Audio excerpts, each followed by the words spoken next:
Welcome to TSET. This is Eshwar Kumar. ఈ వీడియోలో మనం ఇంటర్నేషనల్ రిలేషన్స్ అంతర్జాతీయ సంబంధాలకు సంబంధించి దానిలో యూనిట్ 2లో ఉన్నటువంటి అంశాలు భారతదేశము మరియు ఏషియన్ కంట్రీస్.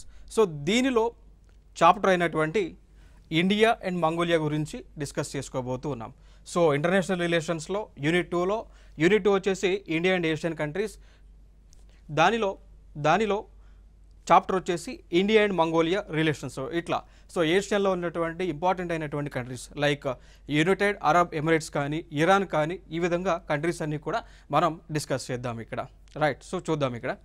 సో ఇక్కడ ఇండియాకి మంగోలియాకి సంబంధాలు అనేటువంటివి చూసుకున్నట్లయితే ఇక్కడ సో రెండు దేశాలకి కూడా సంబంధాలు అనేటువంటివి పాజిటివ్ రిలేషన్స్ అనేటువంటివి కంటిన్యూ అవుతూ ఉన్నాయి. ఇక్కడ కారణం ఏంటి అంటే ఇక్కడ మ్యాప్లో మనకు చూసుకున్నట్లయితే ఇక్కడ మన భారతదేశం ఉంటుంది.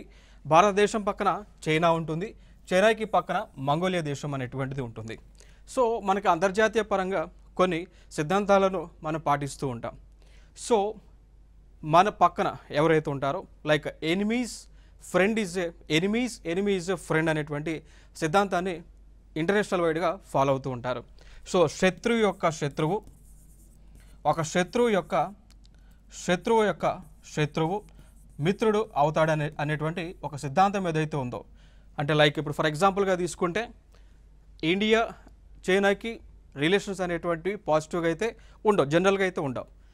ఇక్కడ చైనాకి మంగోలియా దేశానికి ఆ రిలేషన్షిప్స్ అనేటువంటివి అయితే పాజిటివ్గా అయితే లేవు.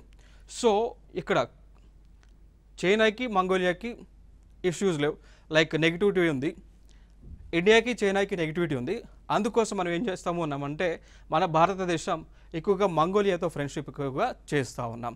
ఎందుకు అంటే చైనా ఎప్పటికీ కూడా భారతదేశానికి థ్రెట్గానే మిగులుతున్నటువంటి దేశం. ఆ సందర్భాన ఏదైనా అన్వాంటెడ్ ఇష్యూస్ కనుక భవిష్యత్తులో జరిగితే మనకి సహాయం చేయడానికి మంగోలియా ఉంటుంది అనేటువంటి ఉద్దేశంతో మన యొక్క ఫ్రెండ్షిప్ అనేటువంటిది చిరస్థాయిగా మనం కంటిన్యూ చేస్తూనే ఉన్నామండి. సో మ్యాప్లో చూస్తే మంగోలియా ఇక్కడ ఈ ప్రాంతంలో ఉంటుంది, ఇక్కడ ఇండియా ఇక్కడ ఉంటుంది.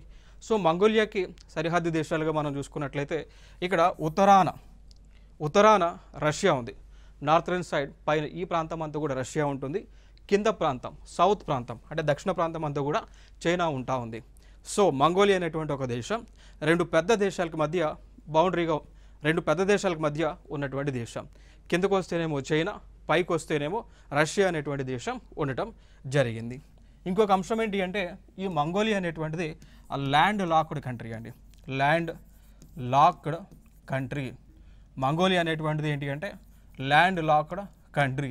సో సముద్రము లేనటువంటి దేశము, పూర్తిగా ల్యాండ్ లాక్ అయింది. దాన్నే భూ పరివేష్టిత దేశంగా పిలుస్తూ ఉంటాం. ఇంకా దాని తర్వాత ఫర్దర్గా మనం మాట్లాడాల్సి వస్తే రెండు దేశాల మధ్య కూడా కామన్నెస్ అయితే ఉంది. రెండు దేశాల మధ్య కూడా ఈ యొక్క చారిత్రక నేపథ్యం ఉంది, కామన్నెస్ అనేటువంటిది ఉంది. ఏంటా కామన్నెస్ అంటే బుద్ధిజం అండి. సో భారతదేశంలో ఉన్నటువంటి బుద్ధిజం ఏదైతే ఉందో ఆ బుద్ధిజం అనేటువంటిది మంగోలియా దేశానికి కూడా విస్తరించడం జరిగింది. సో అట్లా రెండు ప్రాంతాల మధ్య బుద్ధిజం అనేటువంటిది ఒక బ్రిడ్జ్ రిలేషన్గా ఉండటం జరిగింది. ఇదొక ఇంపార్టెంట్ ఏరియా ఇక్కడ. ఇక దాని తర్వాత రెండు దేశాల మధ్య దౌత్య సంబంధాలు అనేటువంటివి ఎప్పుడు మొదలైనాయి? రెండు దేశాల మధ్య దౌత్య సంబంధాలు అనేటువంటివి ఎప్పుడు మొదలైనాయి చూసుకుంటే 1955లో అండి. సో 1955 సంవత్సరం నుంచి కూడా ఇండియాకి మంగోలియాకి మధ్య దౌత్య సంబంధాలు అనేటువంటివి కంటిన్యూ అయి ఉన్నాయి. సో దానిలో భాగంగా మనం స్ట్రాటజిక్ పార్ట్నర్షిప్ అగ్రిమెంట్ అనేటువంటిది చేసుకోవడం జరిగింది. సో స్ట్రాటజిక్ పార్ట్నర్షిప్ అగ్రిమెంట్ అనేటువంటిది చేసుకున్నాం. సో దాని తర్వాత ఇంకా ఫర్దర్గా అప్పటి నుంచి కూడా రెండు దేశాలకి ఎకనామిక్ టైస్ అనేటువంటివి ఉన్నాయి, డిప్లొమాటిక్ టైస్ అనేటువంటివి ఉన్నాయి, గూడ్స్ ఎక్స్పోర్ట్స్ ఇంపోర్ట్స్ అని కూడా జరుగుతూ ఉన్నాయి. సో ఇంకొక అంశం, ఇటీవల 2015లో prime minister of India Mongolia దేశానికి విజిట్ చేయడం జరిగింది. సో ఇటీవల కాలంలో మంగోలియా దేశాన్ని విజిట్ చేసినటువంటి ప్రైమ్ మినిస్టర్గా మోడీ గారు ఉన్నారు. ఇది ఒక ఇంపార్టెంట్ అంశం. ఇక దాని తర్వాత ఫర్దర్గా మనం మాట్లాడుకోవాల్సి వస్తే ఈ మంగోలియా దేశం అనేటువంటిది ఈ మంగోలియా దేశం అనేటువంటిది భారతదేశానికి ఎన్నో విధాలుగా ఇంటర్నేషనల్ ప్లాట్ఫామ్స్ పైన సహాయం అనేటువంటిది చేస్తూ ఉంది. సో అవసరమున్న సమయంలో ఈ మంగోలియా దేశం అనేటువంటిది భారతదేశానికి సహాయం అందిస్తూ ఉంది, సపోర్ట్ చేస్తూ ఉంది. ఏ విధంగా సపోర్ట్ చేస్తూ ఉంది అంటే, మన భారతదేశం యునైటెడ్ నేషన్స్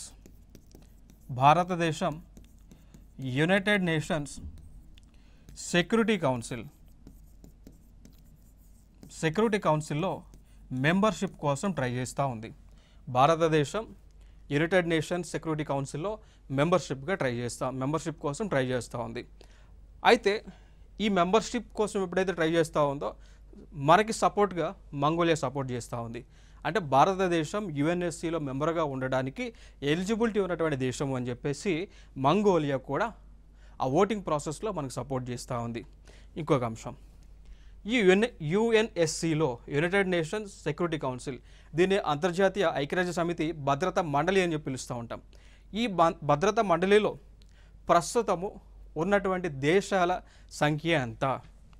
5 అండి. సో 5. సో దీనిలో ఉన్నటువంటి దేశాల సంఖ్య 5. మరి ఏ దేశాలు దీనిలో సభ్యులుగా ఉన్నాయి అంటే, 1 China, 2 France, 3 Russia. So China, France, Russia. దాని తర్వాత యునైటెడ్ కింగ్డమ్, దాని తర్వాత యుఎస్ఏ. సో ఈ 5 దేశాలను ఏమంటాము? పర్మనెంట్ 5, P5 కంట్రీస్ అంటాం. ఈ 5 దేశాలే భద్రతా మండలిలో సభ్యులుగా ఉన్నాయి. ఓకేనా? దీనిలో మెంబర్షిప్ కోసం భారత ప్రభుత్వం ట్రై చేస్తూ ఉంది, మంగోలియా సపోర్ట్ చేస్తూ ఉంది. సో భారత ప్రభుత్వం ఈ కూటమిలోకి ఎంటర్ అవ్వడానికి ట్రై చేస్తూ ఉంటే ఇండియాని అపోజ్ చేస్తున్నటువంటి దేశం చైనా. సో చైనా వ్యతిరేకిస్తూ ఉంది. మిగిలినటువంటి దేశాలు భారతదేశం యొక్క ఉండటానికి సపోర్ట్ చేస్తూ ఉన్నాయి. ఇంకో అంశం ఏంటి అంటే, ఈ చైనాకి యుఎన్ఎస్సిలో మెంబర్షిప్ రావడానికి ప్రధానమైనటువంటి కారణం భారతదేశమే. ఆనాడు యుఎన్ఎస్సిలో మెంబర్షిప్ కోసం ఆ కాలంలో లైక్ 1950స్లో ఈ ఐక్యరాజ్య సమితి ఏర్పాటైంది. 1945లో ఐక్యరాజ్య సమితి అనేటువంటిది ఏర్పాటైంది. 1945లో అక్టోబర్ 24న ఏర్పాటు అవ్వడం జరిగింది. సో ఆ సమయంలో యుఎన్ఎస్సి భద్రతా మండలి అనేటువంటిది ఏర్పాటు చేసుకున్నారు. ఆ ఏర్పాటు చేసుకున్నప్పుడు ఇక గ్లోబల్ లీడర్స్ అనేటువంటి వారు ఇండియాని అడిగారు, మీరు యుఎన్ఎస్సిలో మెంబర్గా ఉండండి అని రిక్వెస్ట్ చేస్తే మరి ఇండియన్ గవర్నమెంట్ వద్దు అని చెప్పేసి చైనా వాళ్ళు ఉంటారు, ఏషియా నుంచి రిప్రజెంటేషన్గా చైనా వాళ్ళు ఉంటారని చెప్పేసి అప్పుడు చెప్పారు. సో అప్పుడు చైనాకి మెంబర్షిప్ అయితే రావడం జరిగింది. బట్ ఇండియా ఆ మెంబర్షిప్ని వదులుకుంది. బట్ ఇప్పుడు దీనిలోనే మెంబర్షిప్ కోసం ఇండియన్ గవర్నమెంట్ ట్రై చేస్తూ ఉంటే ఇక్కడ చైనా వాళ్ళు అపోజ్ చేస్తూ ఉన్నారు. సో దీనికి పర్యవసనంగా కూడా మన భారత ప్రభుత్వం చైనాకు సంబంధించి కొన్ని గ్రూప్స్లో లైక్ ఎంటీసీఆర్ గ్రూప్ అంటాం, MTCR missile technology control regime, Australian group, Wassenaar group అండి. సో వీటిల్లోకి చైనాని రాకుండా ఇండియన్ ప్రభుత్వం వ్యూహాత్మక అడుగులను వేస్తూ ఉంది. ఇది ఒక అంశం. ఇక దాని తర్వాత India supported Mongolia in non aligned moment. ఓకేనా? సో భారత ప్రభుత్వం అంటే ఇండియన్ గవర్నమెంట్ ఇండియాతో పాటు మరికొన్ని దేశాలు కలిసి ఈ నాన్ అలైన్డ్ మూమెంట్ అండి అలినో ఉద్యమాన్ని తీసుకొచ్చినాయి. So non aligned movement. So దీనిలో మెంబర్గా ఉండటానికి మంగోలియాకి ఛాన్స్ ఇచ్చింది. ఓకేనా? సో ఇండియన్ గవర్నమెంట్ మంగోలియా దేశానికి మెంబర్గా నాన్ అలైన్డ్ మూమెంట్లో జాయిన్ అవ్వడానికి ఆపర్చునిటీ అనేటువంటిది క్రియేట్ చేశారు. ఇక దాని తర్వాత చూసుకుంటే India is a member whereas Mongolia is an observer state. దేంట్లో అండి? షాంఘై కోఆపరేషన్ ఆర్గనైజేషన్లో. సో షాంఘై కోఆపరేషన్ ఆర్గనైజేషన్ అనేటువంటిది ఏర్పాటు చేశారు. ఇది ఒక అంతర్జాతీయ కూటమి. దీనిలో ఇండియా మెంబర్గా జాయిన్ అయింది. దీనిలోనే మంగోలియా దేశము ప్రస్తుతం అబ్జర్వర్ కంట్రీగా ఉంది. ఈ అంశాన్ని అయితే గుర్తుపెట్టుకోండి. ఇక ఫర్దర్గా మనం చూద్దాం కొన్ని అంశాలు. మరి ఈ షాంఘై కోఆపరేషన్ ఆర్గనైజేషన్ అనేటువంటిది ఏమున్నాయి, ఎట్లా ఏర్పాటైంది అనేటువంటి అంశాలు కొన్ని మనం చూద్దాం ఇక్కడ.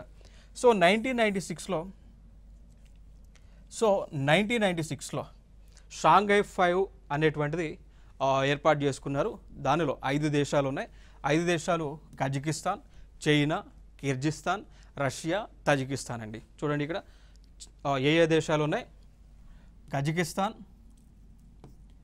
చైనా, కిర్గిస్తాన్, రష్యా, తజికిస్తాన్ అనేటువంటి దేశాలు ఉన్నాయి. షాంఘై 5 అన్నారు. 5 దేశాలు కాబట్టి 5 కంట్రీస్ అన్నారు. 2001లో దీనిలోకే ఉజ్బెకిస్తాన్ అనేటువంటి ఒక దేశం 2001లో 5 దేశాలు కలిపి దానిలోకి ఉజ్బెకిస్తాన్ అనేటువంటి దేశం జాయిన్ అయింది. అయిన తర్వాత ఎన్ని కంట్రీస్ అయినాయండి? అవి ఎన్ని కంట్రీస్ అయినాయి? 6 అయింది. అందుకోసం షాంఘై 5ని కాస్త పేరు మార్చి దాన్ని ఏమన్నామంటే Shanghai cooperation organisation, Shanghai cooperation organisation అని పేరు అయితే మార్చారు. మళ్ళీ 2015లో ఈ షాంఘై కోఆపరేషన్ ఆర్గనైజేషన్లోకి ఇండియా, పాకిస్తాన్ ఫుల్ టైం మెంబర్స్గా జాయిన్ అయినాయి. సో ఇండియా అదేవిధంగా పాకిస్తాన్ ఫుల్ టైం మెంబర్స్గా జాయిన్ అవ్వటం జరిగింది అండి. ఓకే, సో మేజర్గా ఇవన్నీ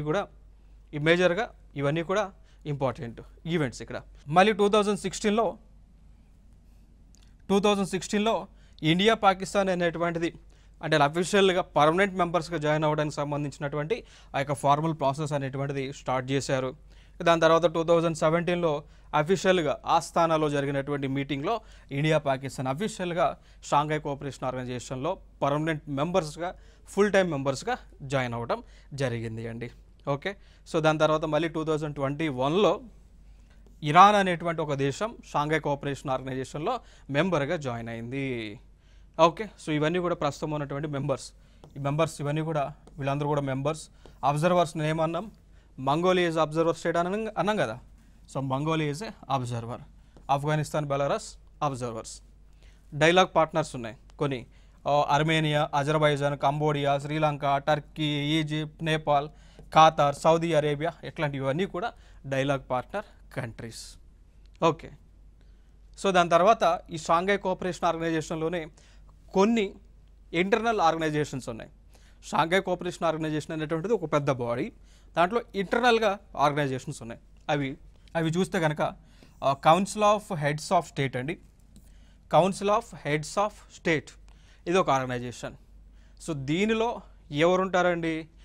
ఏ దేశాలైతే డెసిషన్ మేకర్స్గా ఉంటాయో, మెయిన్ మెంబర్స్ ఉంటారో వారు దీంట్లో ఉంటారండి. ఓకేనా? సో ఇది మెయిన్గా ఒక డెసిషన్ ప్యానల్గా మనం చెప్పుకోవచ్చు, లైక్ హై డెసిషన్ ప్యానల్ ఇది. దాని తర్వాత council of heads of government ఉంటుంది. సో దీనిలో the council of heads of government ఉంటుంది. సో దీనిలో సంస్థలో 2వ అత్యున్నత మండలి అంటాం దీన్ని. సో వార్షిక శిఖరాగ్ర సమావేశాలను నిర్వహిస్తుంది. So the council of heads of government ఏం చేస్తూ ఉంది?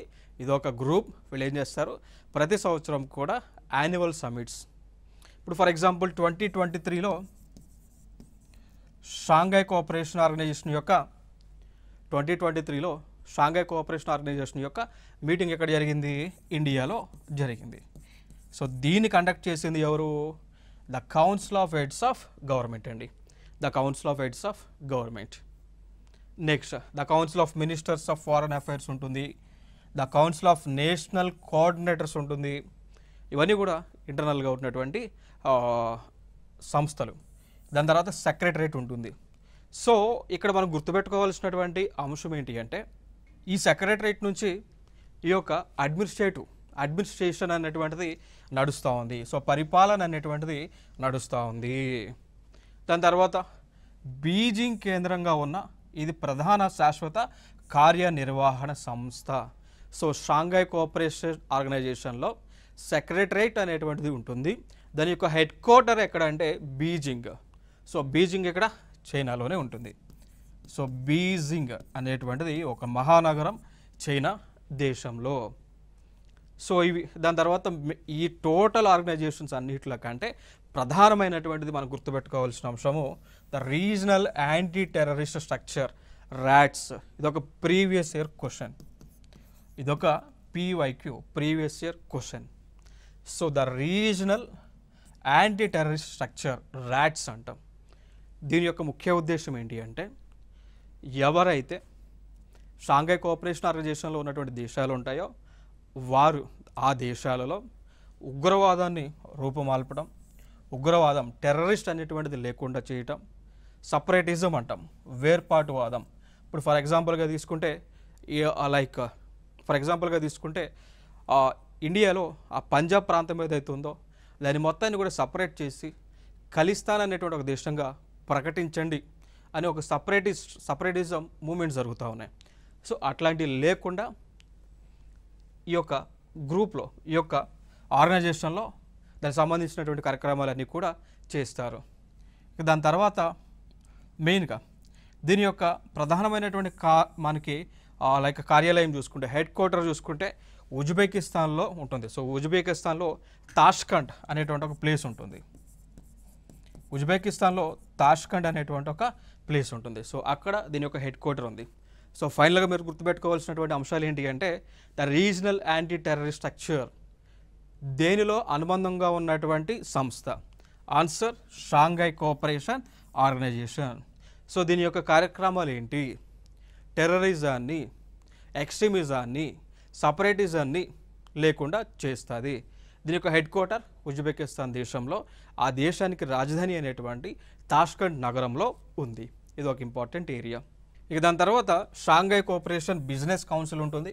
సో ఈ యొక్క కౌన్సిల్ అనేటువంటిది దీని యొక్క కార్యక్రమాలు ఏంటి అంటే, ఈ దేశాలు మెంబర్ కంట్రీస్ ఏవైతే ఉన్నాయో, షాంఘై కోఆపరేషన్ ఆర్గనైజేషన్లో మెంబర్షిప్ కలిగినటువంటి కంట్రీస్ ఏమైతే ఉన్నాయో ఆ కంట్రీస్లో ఎకనామిక్ టైస్, సో ఎకనామిక్ టైస్ లేదు అంటే ఎకనామిక్ రిలేషన్స్ సంబంధించి, పెట్టుబడులకు సంబంధించి, సో ఇన్వెస్ట్మెంట్కి సంబంధించి దాన్నే మనం బైలేటరల్ ఇన్వెస్ట్మెంట్ ట్రీటీస్ అంటాం. దాని తర్వాత ఇన్ఫ్రాస్ట్రక్చర్, సో వసతులు కల్పించడం, ఇన్ఫ్రాస్ట్రక్చర్ డెవలప్మెంట్కి సంబంధించి డెసిషన్స్ అనేటువంటివి ఇక్కడ తీసుకొని దాన్ని ఇంప్లిమెంటేషన్ చేసేటువంటి ఒక body, the SCO business council. దాని తర్వాత ఇంకా ఫర్దర్గా మనం మాట్లాడుకున్నట్లయితే the list of international organisations for the candidature of which Mongolia has given its support to India అండి. సో ఇక్కడ అంశం ఏంటి అంటే, ఇండియా మెంబర్షిప్ కోసం వివిధ అంతర్జాతీయ ఆర్గనైజేషన్స్లో ఇండియా మెంబర్షిప్ కోసం ట్రై చేస్తూ ఉంటే ఇక్కడ మంగోలియా దేశం సపోర్ట్ చేస్తూ ఉంది. ఫర్ ఎగ్జాంపుల్గా తీసుకుంటే 2021-22 మధ్య ఏషియా పసిఫిక్ గ్రూప్ సీట్ కోసం ఇండియా ట్రై చేస్తూ ఉంది. దీనిలో UN సెక్యూరిటీ కౌన్సిల్లో ఇక్కడ మంగోలియా సపోర్ట్ చేస్తూ ఉంది. దాని తర్వాత India international tribunal for the law of the సీలో మెంబర్షిప్ కోసం ట్రై చేస్తూ ఉంది. మంగోలియా సపోర్ట్ చేస్తూ ఉంది. Executive board of UNESCO very important. So దీనిలో ఇండియా మెంబర్షిప్ కోసం ట్రై చేస్తూ ఉంది. సో ఇక్కడ ఇండియా మెంబర్షిప్ కోసం ట్రై చేస్తూ ఉంటే మంగోలియా సపోర్ట్ చేస్తూ ఉంది. So very important organisation.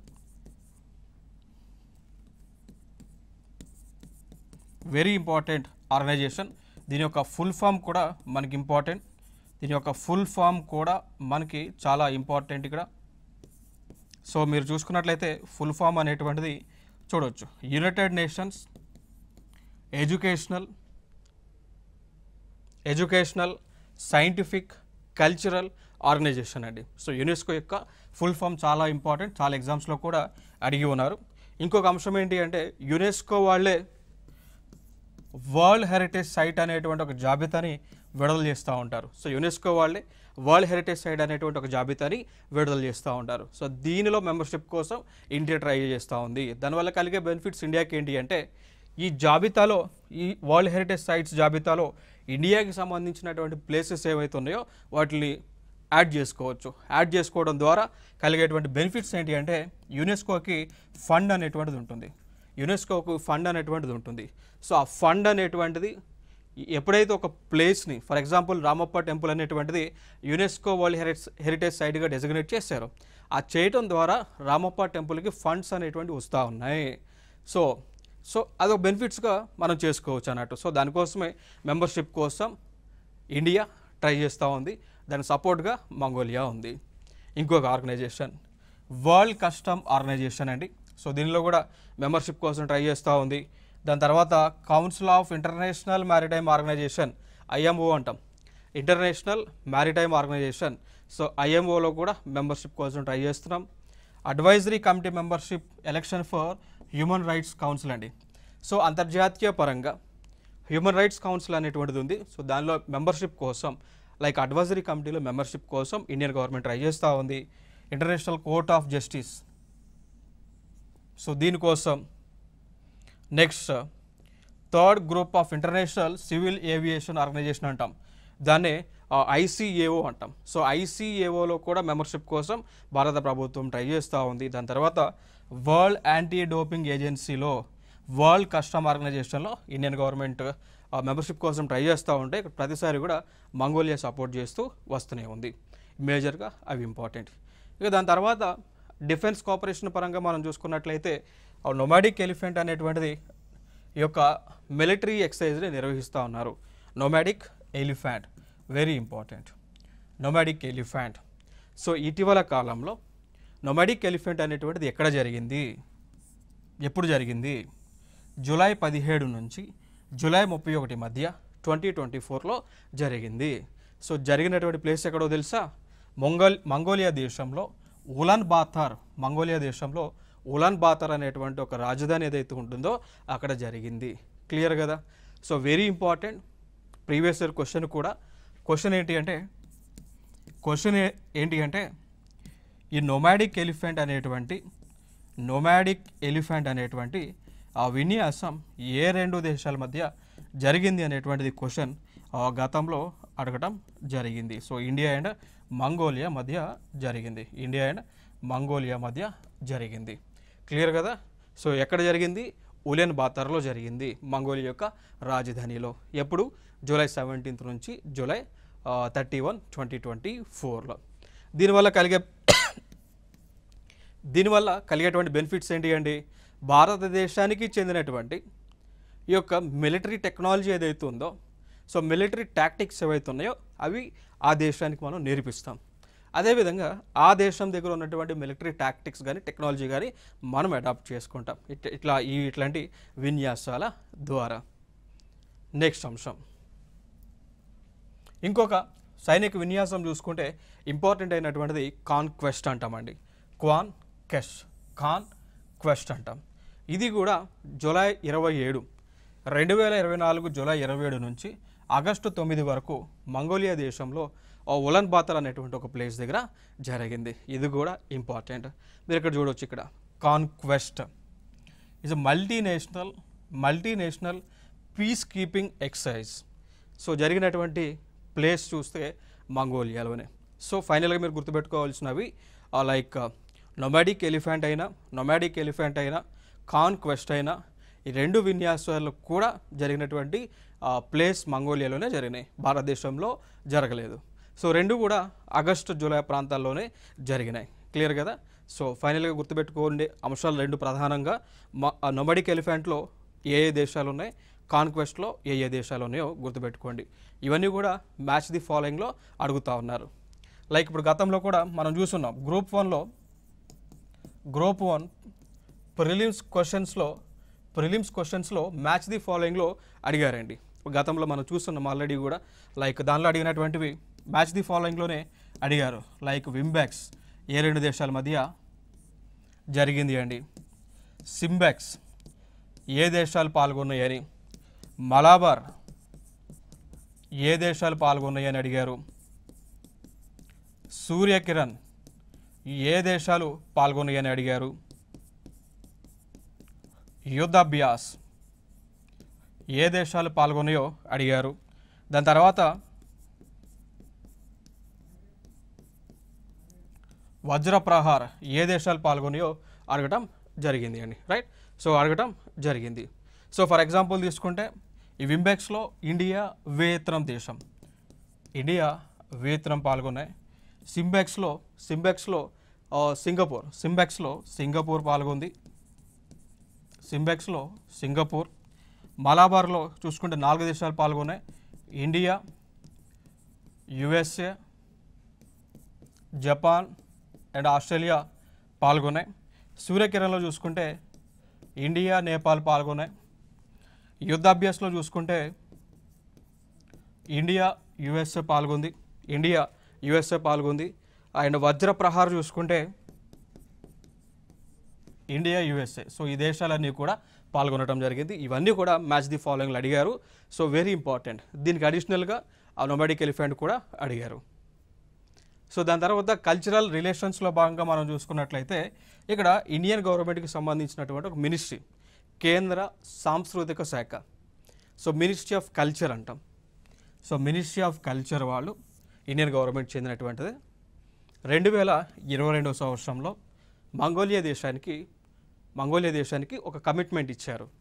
ఆ కమిట్మెంట్ ఏంటి అంటే మంగోలియా దేశానికి చెందినటువంటి ఆ దేశంలో ప్రాచీనమైనటువంటి గ్రంథాలు, వాటి పేరే మంగోలియన్ కంజూర్ అంటారు. మీరు ఇక్కడ ఇమేజ్లో మీరు చూడవచ్చు మంగోలియన్ కంజూర్. ఇప్పుడు మన భారతదేశంలో లైక్ ఎపిక్స్, రామాయణ కానీ, మహాభారత కానీ, వేదాలు కానీ, ఉపనిషత్తులు కానీ ఏ విధంగా ఉన్నాయో అట్లా ఆ దేశంలో ఈ కంజూర్ అనేటువంటివి ఉన్నాయి. సో అవి ఎప్పుడు పురాతనమైనటువంటివి. సో వాటిని వెలికితీసి భారత ప్రభుత్వం ఏమన్నది అంటే వాటి మొత్తాన్ని కూడా మీరు మాకు ఇస్తే మేము దాన్ని డిజిటలైజ్ చేస్తాము. ఇప్పుడు మన దగ్గర ఏ విధంగా మనకు ఆన్లైన్ కంటెంట్ దొరుకుతూ ఉందో, వేదాలు కానీ మహాభారతం ఇవన్నీ కూడా డిజిటల్ ఫార్మేట్లో దొరుకుతూ ఉన్నాయో అదేవిధంగా ఈ గ్రంథాలన్నింటిని కూడా డిజిటల్ ఫార్మేట్లో మార్చి మీకు ఫ్రీగా ఇస్తాము అని ఇండియన్ గవర్నమెంట్ చెప్పడం జరిగింది. క్లియర్ కదా? సో ఇది దానికి సంబంధించిన మిషన్ కూడా ఉంది. అదే నేషనల్ మిషన్ ఫర్ మనుస్క్రిప్ట్స్ అండి. So national mission for manuscripts కింద మంగోలియా దేశానికి చెందినటువంటి కంజూర్ అనేటువంటి గ్రంథాలని డిజిటల్ ఫార్మేట్లోకి ఎన్ని గ్రంథాలు, దాదాపు 108 వాల్యూమ్స్ అండి. 108 వాల్యూమ్స్ని డిజిటల్ ఫార్మేట్లోకి మార్చి వాళ్ళకి ఫ్రీగా మనం ఇస్తాము అని 2022లో వాళ్ళకి చెప్పడం జరిగింది. ఇది ఒక ఇంపార్టెంట్ ఏరియాస్. ఇక్కడ చూడవచ్చు మీరు, ఇక్కడ మంగోలియన్ కంజూర్ గ్రంథాలు ఇవన్నీ కూడా, ఇది వాల్యూమ్ 3 అనమాట. నెక్స్ట్ ఫర్దర్గా ఇవి ఇంపార్టెంట్గా మనకి ఇండియాకి మంగోలియాకి మధ్య ఉన్నటువంటి ఇంపార్టెంట్ అయినటువంటి సంబంధాలు. సో ఇంకా ఫర్దర్గా మనం మాట్లాడుకోవాల్సి వస్తే మరి వీటి వల్ల కలిగేటువంటి బెనిఫిట్స్ ఏంటి, మరి ఈ విధంగా మన భారత ప్రభుత్వం వారికి డిజిటల్ ఫార్మేట్లోకి మార్చి ఇస్తే కలిగేటువంటి బెనిఫిట్స్ ఏముంటాయి చూసుకుంటే, ఒకటి, ఆ గ్రంథాలలో ఏమైనా కానీ భారతదేశానికి చెందినటువంటి హిస్టరీ తాగి ఉండే, సో ఆ గ్రంథాలలో భారతదేశానికి చెందినటువంటి ఏదైనా కానీ ఎవిడెన్సెస్ దొరికితే అవి మనం యూస్ చేసుకోవచ్చు, మన హిస్టరీని డెవలప్ చేసుకోవచ్చు, మన హిస్టరీని మాడిఫై చేసుకోవచ్చు. ఇప్పుడు ఫర్ ఎగ్జాంపుల్ మనం మాట్లాడుకోవాల్సి వస్తే గతంలో మన భారతదేశానికి చైనాకి చెందినటువంటి ట్రావెలర్స్ ఎవరైతే ఉన్నారో, మన భారతదేశానికి చైనాకి చెందినటువంటి ట్రావెలర్స్ లైక్ చాలామంది ఉన్నారు. సో 3-4 మెంబర్స్ ఉన్నారు. లైక్ హూన్సాన్ అని చెప్పేసి. సో వీళ్ళందరూ కూడా చైనా నుంచి భారతదేశానికి ట్రావెలింగ్ పర్పస్ వచ్చి భారతదేశంలో ఉన్నటువంటి అంశాలన్నీ కూడా వాళ్ళు అర్థం చేసుకొని బుక్స్ రూపంలో రాయటం జరిగింది. ఆ బుక్స్ మనకి ఇక్కడ చైనా దేశంలో దొరికినాయి. సో దొరికితే ఆ బుక్స్ ఆధారంగా మనం అర్థం చేసుకున్నాం, పలానా పీరియడ్లో పలానా సంఘటనలు జరిగినాయి, పలానా వారు మన ప్రాంతాన్ని పరిపాలించారు, పలానా టైంలో ఈ విధంగా భారతదేశంలో అడ్మినిస్ట్రేషన్ అనేటువంటిది ఉంది అని చెప్పేసి మనం వాళ్ళు రాసినటువంటి బుక్స్ ద్వారా మన హిస్టరీని మనం తెలుసుకోగలిగినాం.